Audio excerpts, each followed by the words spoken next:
ਸਤਿ ਸ਼੍ਰੀ ਅਕਾਲ ਜੀ ਸਾਰਿਆਂ ਨੂੰ। ਆਈ ਹੋਪ ਕਿ ਤੁਸੀਂ ਸਾਰੇ ਵਧੀਆ ਹੋਵੋਗੇ। ਮੈਂ ਅੱਜ ਇੱਕ ਟੌਪਿਕ ਲੈ ਕੇ ਆ ਰਹੀ ਹਾਂ ਤੁਹਾਡੇ ਲਈ, ਪ੍ਰੋਫਿਟ ਐਂਡ ਲਾਸ। ਇਹ ਟੌਪਿਕ ਬੜਾ ਹੀ ਇੰਪੋਰਟੈਂਟ ਟੌਪਿਕ ਹੈ। ਜਿੰਨੇ ਵੀ ਪੰਜਾਬ ਦੇ ਆਉਣ ਵਾਲੇ ਅਪਕਮਿੰਗ ਕੰਪੀਟੀਟਿਵ ਐਗਜ਼ਾਮਸ ਹੈ ਉਹਨਾਂ ਲਈ ਬਹੁਤ ਹੀ ਹੈਲਪਫੁਲ ਹੋਏਗਾ। ਤਾਂ ਟੌਪਿਕ ਸਟਾਰਟ ਕਰਦੇ ਹਾਂ। ਪ੍ਰੋਫਿਟ ਦਾ ਮਤਲਬ ਹੁੰਦਾ ਹੈ ਕਿ ਕਿਸੇ ਚੀਜ਼ ਨੂੰ ਵੇਚਣ 'ਤੇ ਕਿੰਨਾ ਫਾਇਦਾ ਹੁੰਦਾ ਹੈ, ਉਹ ਹੁੰਦਾ ਪ੍ਰੋਫਿਟ। ਅਗਰ ਮੰਨ ਲਓ ਆਪਣੇ ਕੋਲ ਇੱਕ ਆਰਟੀਕਲ ਹੈ, ਉਹਦੀ ਕੋਸਟ ਪ੍ਰਾਈਸ ਹੈਗੀ ਹੈ, ਪਰਚੇਜ਼ਿੰਗ ਪ੍ਰਾਈਸ ਹੈ, ਤੁਸੀਂ 100 ਰੁਪਏ ਦਾ ਖਰੀਦਿਆ ਅਤੇ ਅੱਗੇ ਤੁਸੀਂ ਉਸ ਆਰਟੀਕਲ ਨੂੰ 110 ਦਾ ਵੇਚਦਾ। ਉਸ ਕੇਸ ਦੇ ਵਿੱਚ 10 ਰੁਪਏ ਕੀ ਹੋ ਰਿਹਾ ਹੈ, ਪ੍ਰੋਫਿਟ। ਇਨ ਕੇਸ ਅਗਰ ਤੁਸੀਂ ਉਹੀ ਸੇਮ ਆਰਟੀਕਲ 90 ਰੁਪਏ ਦਾ ਵੇਚਦੇ ਤਾਂ ਉਸ ਕੇਸ ਵਿੱਚ ਤੁਹਾਨੂੰ ਕੀ ਹੋਣਾ ਸੀਗਾ, 10 ਰੁਪਏ ਦਾ ਲਾਸ। ਇਹ ਸਿੰਪਲ ਵਰਡਸ ਦੇ ਵਿੱਚ profit and Las the definition ਹੈ। ਚਲੋ ਆਪਾਂ ਕੁਐਸਚਨ ਸਟਾਰਟ ਕਰਨ ਲੱਗੇ ਹਾਂ। ਫਸਟ ਕੁਐਸਚਨ ਹੈ, A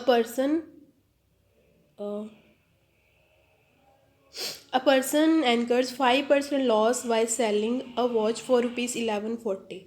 At what price should the watch be sold to earn 5% profit? ਇੱਕ ਪਰਸਨ ਨੇ ਇੱਕ ਵੋਚ ਖਰੀਦੀ ਅਤੇ ਉਹਨੂੰ 1140 ਰੁਪਏ ਵਿੱਚ ਵੇਚਤਾ। ਉਹਨੂੰ ਵੇਚਣ 'ਤੇ ਉਹਨੂੰ 5% ਕੀ ਹੋ ਗਿਆ, ਲਾਸ ਹੋ ਗਿਆ। ਅਗਰ ਉਹ ਸੇਮ ਵੋਚ ਕਿੰਨੇ ਪ੍ਰਾਈਸ 'ਤੇ ਵੇਚਦਾ ਕਿ ਉਹਨੂੰ 5% ਕੀ ਹੋ ਜਾਂਦਾ, ਪ੍ਰੋਫਿਟ ਹੋ ਜਾਂਦਾ। ਤੋ ਆਪਾਂ ਇਸ ਕੁਐਸਚਨ ਦੇ ਵਿੱਚ ਆਪਾਂ ਸਭ ਤੋਂ ਪਹਿਲਾਂ ਐਜ਼ਿਊਮ ਕਰਦੇ ਹਾਂ ਕਿ ਜਿਹੜੀ ਇਹਦੀ ਕੋਸਟ ਪ੍ਰਾਈਸ ਹੈ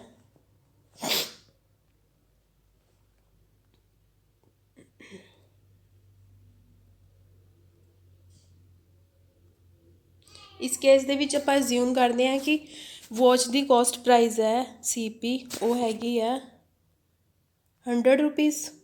100 ਰੁਪਏ ਦੀ ਇੱਕ ਵੋਚ ਖਰੀਦੀ ਅਤੇ ਉਹਨੂੰ ਖਰੀਦਣ ਤੋਂ ਬਾਅਦ ਪਰਸਨ ਨੇ ਉਹਨੂੰ ਸੈਲ ਕਰਤਾ। ਮੀਨਜ਼ ਉਸਦੀ SP ਆ ਗਈ ਕਿੰਨੀ, 5% ਲਾਸ ਹੋਣ 'ਤੇ ਉਹਨੂੰ ਕਿੰਨੇ 'ਚ ਵੇਚੇਗਾ ਇਹ, ਮਤਲਬ ਕਿ 100 ਦਾ 5% ਕਿੰਨਾ ਹੋਊਗਾ, 5 ਰੁਪੀਜ਼। 5 ਰੁਪਏ ਘੱਟ ਵੇਚੇਗਾ। 100 ਤੋਂ 100 ਮਾਈਨਸ 5 ਕਿੰਨਾ ਆ ਗਿਆ, 95।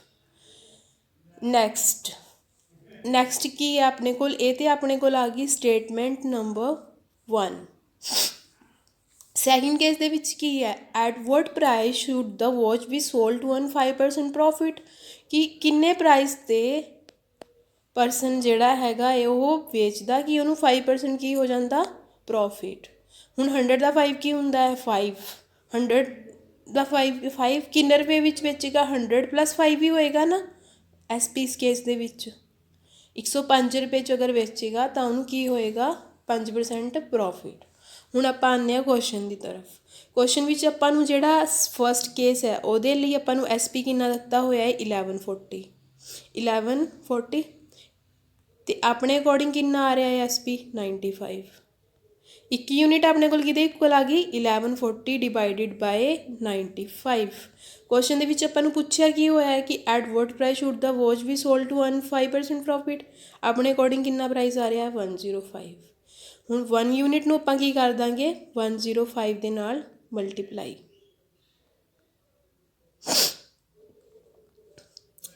ਇਹਨੂੰ ਸੋਲਵ ਕਰਕੇ ਆਪਣੇ ਕੋਲ ਆਨਸਰ ਕੀ ਆ ਰਿਹਾ ਹੈ, ਕਟਿੰਗ ਕਰਨ 'ਤੇ ਆਪਣੇ ਕੋਲ ਆਨਸਰ ਆ ਰਿਹਾ ਹੈ ਜੀ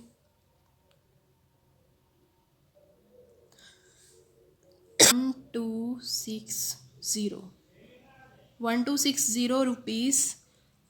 ਇਹਨੂੰ ਸੋਲਵ ਕਰਕੇ ਆਨਸਰ ਆ ਰਿਹਾ।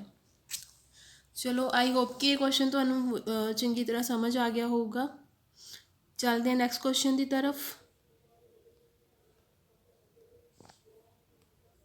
ਨੈਕਸਟ ਕੁਐਸਚਨ ਹੈ, a book was sold for rupees 27.50 with the profit of 10%।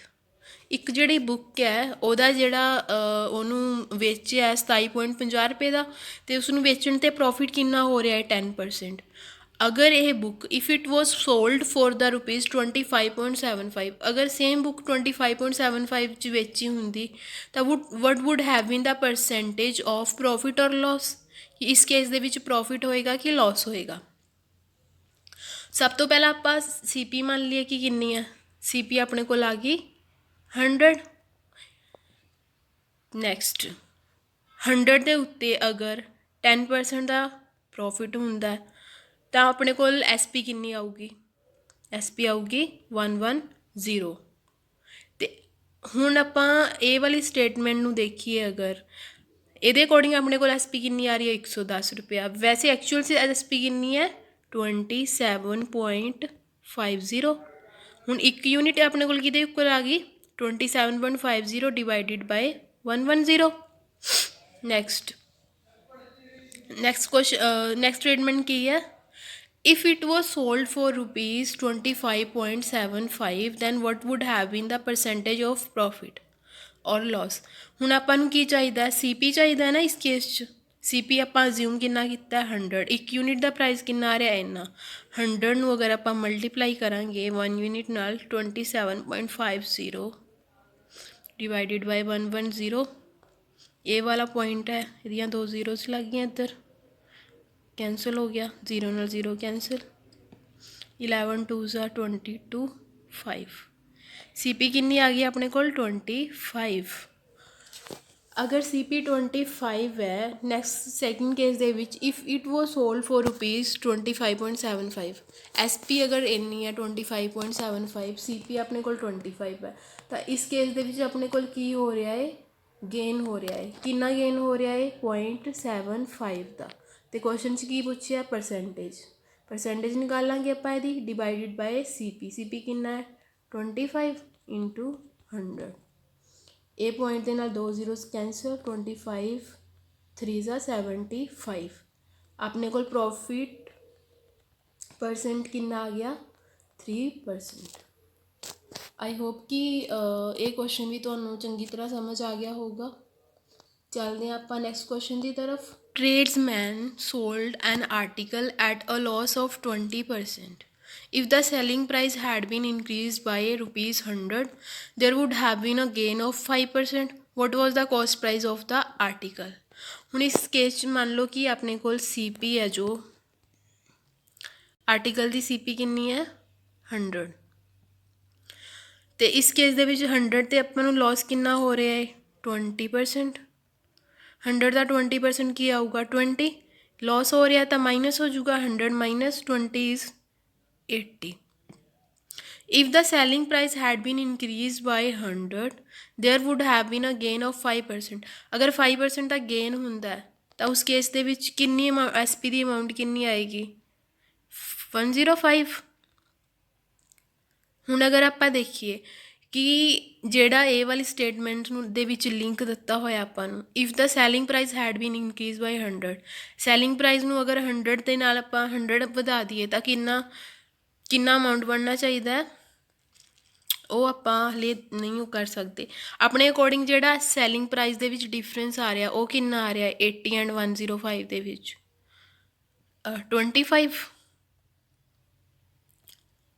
25।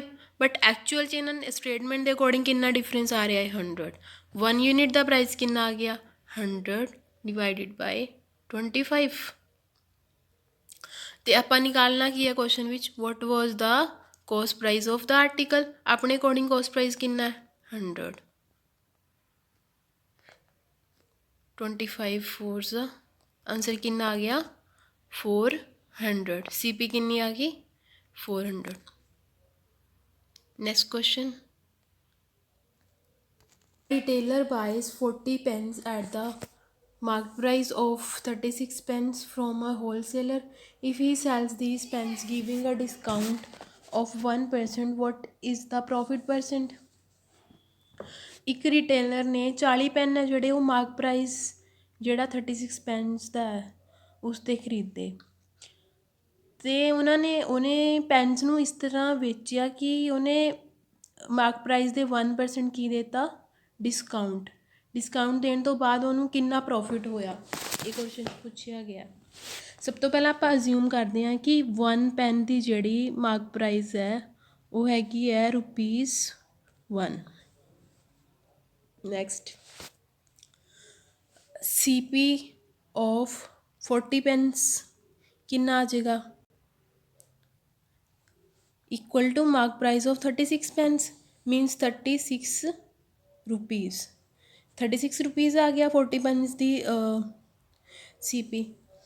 Next ਹੁਣ ਆਪਾਂ ਕੀ ਨਿਕਾਲਾਂਗੇ ਐਸ ਪੀ। ਐਸ ਪੀ ਆਪਾਂ ਕਿੱਦਾਂ ਕੱਢ ਸਕਦੇ ਹਾਂ, ਐਸ ਪੀ ਕੀ ਆਏਗੀ ਆਪਣੇ ਕੋਲ 1% ਡਿਸਕਾਊਂਟ ਦੇਣ ਤੋਂ ਬਾਅਦ SP ਆਏਗੀ। 1% ਡਿਸਕਾਊਂਟ ਕਿਸ 'ਤੇ ਦੇਣਾ ਆਪਾਂ 40 ਪੈਨਸ 'ਤੇ। 40 ਪੈਨਸ ਦੀ ਜਿਹੜੀ ਮਾਰਕ ਪ੍ਰਾਈਸ ਹੈ MP ਉਹ ਕਿੰਨੀ ਆਏਗੀ 40 ਰੁਪੀਜ਼, ਕਿਉਂਕਿ ਇੱਕ ਪੈਨ ਦੀ ਮਾਰਕ ਪ੍ਰਾਈਸ ਕਿੰਨੀ ਹੈ 1 ਰੁਪੀਜ਼। 40 ਰੁਪੀਜ਼ 'ਤੇ 1% ਅਗਰ ਡਿਸਕਾਊਂਟ ਦਿੱਤਾ ਜਾਏ ਤਾਂ ਕਿੰਨਾ ਆਏਗਾ 1 × 40 divided by 100। 2 5s are 10, 2 2s are 4, 5.4 20 ਕਿੰਨਾ ਆ ਜਾਏਗਾ 0.4। 0.4 ਕੀ ਆ ਗਿਆ ਡਿਸਕਾਊਂਟ ਦੇਤਾ। 0.4 ਨੂੰ ਅਗਰ 40 ਵਿੱਚੋਂ ਮਾਈਨਸ ਕਰੀਏ ਤਾਂ ਕਿੰਨਾ ਆਊਗਾ ਆਪਣੇ ਕੋਲ 39.6। 39.6 ਕੀ ਆ ਗਈ ਆਪਣੇ ਕੋਲ SP ਅਤੇ CP ਕਿੰਨੀ ਹੈ 36 ਰੁਪੀਜ਼। ਇਸ ਕੇਸ 'ਚ ਆਪਾਂ ਨੂੰ ਕੀ ਹੋ ਰਿਹਾ, ਮੈਂ ਇਹਨੂੰ ਇਰੇਜ਼ ਕਰ ਰਹੀ ਹਾਂ। CP ਕਿੰਨੀ ਸੀਗੀ 36 ਰੁਪੀਜ਼, SP ਕਿੰਨੀ ਆ ਗਈ 39.6। ਇਸ ਕੇਸ ਵਿੱਚ ਆਪਾਂ ਨੂੰ ਕੀ ਹੋ ਰਿਹਾ ਹੈ ਪ੍ਰੋਫਿਟ, ਅਤੇ ਆਪਾਂ ਨਿਕਾਲਣਾ ਕੀ ਹੈ ਕੁਐਸਚਨ ਦੇ ਵਿੱਚ ਪ੍ਰੋਫਿਟ ਪਰਸੈਂਟ। ਪ੍ਰੋਫਿਟ ਪਰਸੈਂਟ ਕਿੱਦਾਂ ਨਿਕਾਲਾਂਗੇ 39 ਮਾਈਨਸ 36। 39 - 36 ਕਿੰਨਾ ਹੁੰਦਾ 3.60। 3.60 CP ਕਿੰਨੀ ਹੈ 36 ਡਿਵਾਈਡਿਡ ਬਾਈ 36 ਇੰਟੂ 100। 2 ਜ਼ੀਰੋਜ਼ ਇੱਧਰ ਲੱਗ ਗਈਆਂ ਪੁਆਇੰਟ ਦੀਆਂ, 100 ਨਾਲ 100 ਕੈਂਸਲ। ਇਹ ਕਿੰਨਾ ਆ ਗਿਆ 10। ਪ੍ਰੋਫਿਟ ਕਿੰਨਾ ਆ ਗਿਆ ਆਪਣੇ ਕੋਲ 10%। ਆਈ ਹੋਪ ਕਿ ਤੁਹਾਨੂੰ ਇਹ ਸਾਰੇ ਕੁਐਸਚਨਸ ਸਮਝ ਆ ਗਏ ਹੋਣਗੇ। ਅਗਰ ਕੋਈ ਇਹਨਾਂ ਦੇ ਰਿਗਾਰਡਿੰਗ ਕੁਛ ਵੀ ਕੁਐਰੀ ਹੈ ਤਾਂ ਤੁਸੀਂ ਕਮੈਂਟ ਬਾਕਸ ਦੇ ਵਿੱਚ ਮੈਨੂੰ ਲਿਖ ਸਕਦੇ ਹੋ, ਮੈਂ ਤੁਹਾਡੇ ਸਾਰਿਆਂ ਦਾ ਰਿਪਲਾਈ ਕਰਾਂਗੀ। ਅਗਰ ਤੁਸੀਂ ਚਾਹੁੰਦੇ ਹੋ ਕਿ ਮੈਂ ਇਸ ਟੌਪਿਕ 'ਤੇ ਜਾਂ ਫਰਦਰ ਅੱਗੇ ਟੌਪਿਕਸ 'ਤੇ ਹੋਰ ਵੀਡੀਓਜ਼ ਲੈ ਕੇ ਆਵਾਂ ਤਾਂ ਪਲੀਜ਼ ਮੈਨੂੰ ਸਪੋਰਟ ਕਰੋ। ਕਮੈਂਟ ਬਾਕਸ ਦੇ ਵਿੱਚ ਆਪਣੇ ਰਿਵਿਊਜ਼ ਦਿਓ। ਚੈਨਲ ਨੂੰ ਸਬਸਕ੍ਰਾਈਬ ਕਰੋ ਐਂਡ ਬੈਲ ਆਈਕਨ ਨੂੰ ਕਲਿੱਕ ਕਰੋ। Thank you so much.